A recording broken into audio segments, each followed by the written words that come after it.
دی تلاوت شرف حاصل کیتا مفہوم اردو ترجمہ کنز الایمان، اور جو اللہ عز و جل کی نشانیوں کی تعظیم کرے تو یہ دلوں کے تقوی میں سے ہے، اور صفا اور مروہ بے شک اللہ تعالیٰ کی نشانیوں میں سے ہیں۔ سامعین ذی احتشام، ہر مسلمان کا یہ ایمان ہونا چاہیے کہ قرآن ایک ایسا کلام ہے جس میں اللہ تبارک و تعالیٰ نے ہر خشک و تر چیز کا بیان رکھ دیا ہے۔ جتنی برگزیدہ، جتنی عزت والی ہستیاں کائنات میں آئیں یا قیامت تک آئیں گی، سب کا تذکرہ اس پاک کتاب میں موجود ہے۔ اب جو آیات میں نے دو مختلف مقامات سے تلاوت کی ہیں، 10 منٹ کے اندر میں انشاءاللہ ان کو اپنے موضوع کے مطابق سم اپ کرنے کی کوشش کروں گا۔ اللہ تعالیٰ فرماتا ہے کہ جو اللہ کی نشانیوں کی تعظیم کرے تو گویا کہ ایسا ہے جیسا اس کے دل میں اللہ کا ڈر بھی ہے اور ان نشانیوں کی عزت بھی ہے۔ اب بے شمار اللہ کی نشانیاں ہیں، اس میں سے میں 2 نشانیاں آپ کے سامنے پیش کر کے بات اپنے موضوع کی طرف لے جاؤں گا جس طرف لے جانا چاہتا ہوں۔ اللہ فرماتا ہے صفا پہاڑی بھی میری نشانی ہے اور مروہ پہاڑی بھی میری نشانی ہے۔ اب صفا و مروہ کیا ہے، اسے سمجھنے کے لیے آپ ذرا اپنے تصور کی، اپنے خیالات کی جو کمندیں ہیں وہ ذرا آسمان کی طرف دوڑائیں تو خلاق ازل کی طرف سے یہ آواز آئے گی کہ صفا و مروہ وہ ریتلی سرزمین، وہ پتھریلی چٹانیں، وہ زمین ہے جس جگہ پر حضرت سیدنا اسماعیل ذبیح اللہ کی اماں جان حضرت سیداتنا ہاجرہ نے اپنے شیر خوار بچے کی جان بچانے کے لیے اپنے قدم ٹکائے تھے۔ یعنی صفا و مروہ اس جگہ کو کہتے ہیں جس جگہ پر حضرت ہاجرہ اپنے شیر خوار بچے کی جان بچانے کے لیے اپنے قدم ٹکاتی ہے۔ اللہ کو وہ زمین اتنی پسند آ جاتی ہے، رب فرماتا ہے یہ جگہ میری نشانیوں میں سے ہے، جو اسے یاد کرے، جو اس کا تذکرہ کرے، جو اس کا ادب و احترام کرے، جو اس سے محبت کرے، وہ میرے برگزیدہ بندوں متقین کی صف میں شامل ہے۔ اب نوید شہزاد قادری کو یہ کہنے دیجئے کہ صفا مروہ پر اگر حضرت سیداتنا ہاجرہ اپنے شیر خوار بچے کی جان بچانے کے لیے اپنے پاؤں ٹکائیں تو وہ سرزمین اللہ کے ہاں اتنی معظم ہو جائے کہ ہر حاجی کو وہاں جا کر وہ سنت ادا کرنا پڑتی ہے جو حضرت ہاجرہ نے ایک بار اپنے بچے کی جان بچانے کے لیے فعل کیا تھا۔ تو آؤ وہ کربلا کی سرزمین اللہ کی کتنی بڑی نشانی ہوگی، اللہ کے ہاں کتنا مقام رکھتی ہوگی، اللہ کے ہاں اس کا ادب کرنے والے کتنے بڑے متقی پرہیزگار اور اللہ کے ولی ہوں گے جس جگہ پر علی کا بیٹا، نبی کا بیٹا اپنے بچے کی جان بچانے کے لیے نہیں، امت محمدیہ کا ایمان بچانے کے لیے جس سرزمین پر نبی کا بیٹا، علی کا بیٹا حسین ابن علی اپنے بچوں کی جان بچانے کے لیے نہیں، اپنی امت، اپنے نانا کی امت کا ایمان بچانے کے لیے اپنی جان قربان کرتا ہے، اپنا کنبہ قربان کرتا ہے، اپنے بچوں کو قربان کرتا ہے، حتیٰ کہ زینب کبریٰ کی زبان پر یہ آواز آ جاتی ہے، یا محمدہ یا محمدہ صلی علیکہ ملائکۃ السماء ھذا الحسین بالعرا مزمل بالجمع مقطع الاعضاء وذریتک مقطرہ وبناتک سبایا تصفی علیہا السبایا محمدہ۔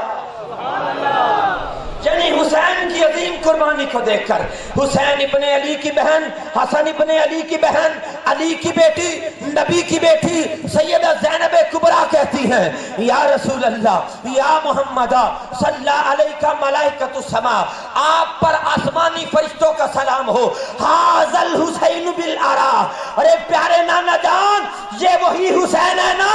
جسے آپ اپنے کندھوں پر بٹھاتے تھے، اپنی گود میں بٹھا کر نگاہ آسمان کی طرف دوڑا کر رب کی بارگاہ میں یہ کہا کرتے تھے، اللہم انی احبہ واحبہ واحب من یحبہ، اللہ مجھے حسین سے پیار ہے، تو بھی اس حسین سے پیار کر، مولا تو اس سے بھی پیار کرنا جسے حسین سے پیار ہے۔ اے نانا جان، یہ وہی حسین ہے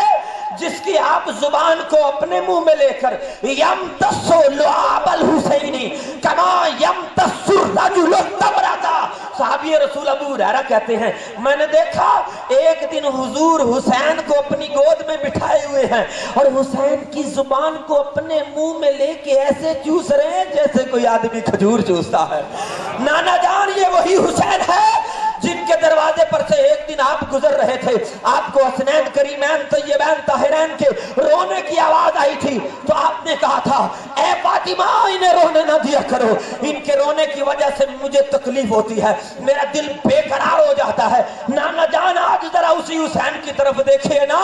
آپ کی امت نے اس کے ساتھ کیا کیا ہے۔ ھذا الحسین بالعراء، آج حسین کربلا کی سرزمین پر اس حال میں پڑا ہے کہ حسین کے جسم کے اوپر جو ظاہری لباس ہے وہ پھٹ گیا ہے۔ نانا جان، یہ سچ ہے، یہ سچ ہے کہ امت آپ کے بیٹے کی قدر نہیں کر سکی ہے، لیکن مزمل بالدماء، حسین کے اندر جو آپ کا خون ہے نا، اس خون نے حسین سے بے وفائی نہیں کی۔ امت نے تو حسین کی گردن کاٹ کر نیزے کی نوک پر چڑھا کر معاذ اللہ یہ سمجھ لیا کہ بڑا کارنامہ سر انجام دے دیا، یعنی امت کہلوانے والے لوگ دگا کر گئے، لیکن یا رسول اللہ آپ کے خون نے وفا کی ہے۔ آج خون کی چادر حسین کے جسم پر لپٹی ہوئی ہے۔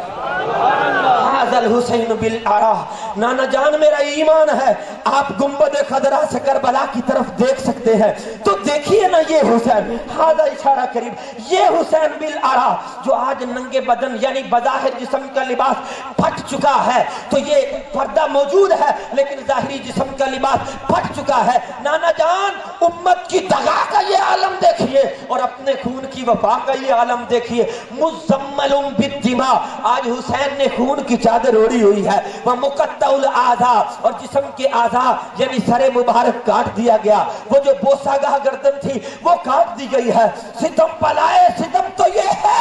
کہ وَذُرِّيَّتُكَ مُقَتَّلَةٌ، آپ کے ننھے ننھے شہزادے بھی شہید کر دیے گئے ہیں۔ وَبَنَاتُكَ سِبَايَا، خاندان نبوت کی عفت ماں بیٹیوں کو قیدی بنا لیا گیا ہے۔ نانا جان، مجھے آج وہ وقت یاد آ رہا ہے جب میدان احد میں پیارے چچا جان سید الشہداء جو آپ کے چچا تھے امیر حمزہ کو شہید کیا گیا تھا، اور آپ جب میدان احد سے واپس مدینے میں آئے تھے آپ نے مدینے والوں سے کہا تھا اے مدینے کی عورتوں کیوں رو رہی ہو؟ بتانے والوں نے بتایا کسی کا بھائی شہید ہو گیا، کسی کا باپ شہید ہو گیا، کسی کا شوہر شہید ہو گیا، یہ اپنے شہیدوں پر نوحہ گناہ ہے۔ تو مصطفیٰ جان رحمت نے فرمایا ارے کوئی میرے چچا کے لیے رونے والی نہیں ہے؟ تو کہا نانا جان، مدینہ کی سرزمین میں 23 سالوں تک یہ رواج چلتا رہا تھا کہ اگر کسی کے گھر میں بھی کوئی فوت ہو جاتا پہلے آپ کے چچا پہ آنسو بہاتا پھر اپنے مرے ہوئے۔ لیکن آج عجیب قسم پرسی کا عالم ہے، میدان کربلا ہے، شہیدوں کے لاشیں پڑے ہیں، سونے حسین ابن علی کا جسم مقدس پڑا ہے، کوئی رونے والا ہی نہیں ہے، کوئی آنسو بہانے والا ہی نہیں ہے۔ آج کوئی امت میں اپنا درد ان شہیدوں کے سامنے سنا کر اپنی بگڑی بنانے والا ہی نہیں ہے۔ لیکن نانا جان، یہ فضائیں، یہ ہوائیں، یہ زمین، یہ ذرات، یہ کربلا کے ریگزار حسین ابن علی یا اولاد رسول یا اولاد بطول کے ساتھ دغا نہیں کر سکتے۔ یہ بھی ان سے اتنا ہی پیار کرتے ہیں جتنا آپ کی امت جو سچی آپ کی تابعدار اور فرما بردار ہے۔ نانا جان، تصفی علیہ الصباح، آج رونے والا انسان کوئی نہیں ہے۔ ہوا ادھر سے آتی ہے، مٹی ادھر لے کے جاتی ہے، ادھر سے آتی ہے ادھر لے کے آتی ہے۔ ہوا کا آنا جانا ہی شہیدوں کے سروں پر یہ اعلان کر رہا ہے قتل حسین اصل میں مر گئے یزید ہے، اسلام زندہ ہوتا ہے ہر کربلا۔ آخری جملہ دینے لگا ہوں تو یقیناً علی کی بیٹی نبی کی بیٹی نے بھی بتا دیا کہ شہزادوں کا ذکر کرنا میدان کربلا کے شہیدوں کا نام لینا، اس سرزمین پر جس نے حسین ابن علی اور ان کے رفقا کی شہادت پر اپنے عقیدتوں کے خراج پیش کیے ہیں، یہ دلوں کا تقویٰ ہے۔ اب جو مولوی ہو، علامہ ہو، فہمہ ہو، حافظ ہو، شیخ الحدیث ہو، مفتی ہو، بڑے سے بڑا پیر بھی ہو، اگر حسین ابن علی کی شہادت پر اپنے دل میں ان کے لیے محبت اور غم کی تصویر نہیں بنا سکتا تو جان لیجئے اس کے دل میں نہ خوف خدا ہے نہ شرم مصطفیٰ ہے۔ وہ میدان معاشر میں نبی کے سامنے کیا منہ لے کے جائے گا؟ اترجو امتن، کیا وہ امت قیامت کا دن یہ امید رکھے گی کہ جن کے نواسے کو شہید کیا انہی کی زبان سے شفاعت کا اذن لے گی؟ تو سنو، نبی مکرم نے فرمایا تھا اربعۃ انا لہم شفیع یوم القیامہ، 4 لوگ ہوں گے میدان معاشر میں جن کی شفاعت میں محمد رسول اللہ خود کروں گا۔ فرمایا المکرم لذریتی، میری اولاد کی عزت کرنے والا، والساعی لہم فی امورہم، ان کے کاموں میں بھاگ دوڑ کرنے والا، والقاضی لہم فی حوائجہم، اور ان کی ضروریات پوری کرنے والا، والمحب بقلبہ ولسانہ، دل سے ان سے پیار کرنے والا، زبان سے ان کا ذکر کرنے والا۔ تو ذکر شہداء، ذکر اہل بیت، ذکر امام حسین شہید کربلا و حسن مجتبی، یہ تقوی کی دلیل ہے اور شفاعت مصطفیٰ کے لیے امید ہے۔ وما علیہ الا البلاغ۔ سبحان اللہ۔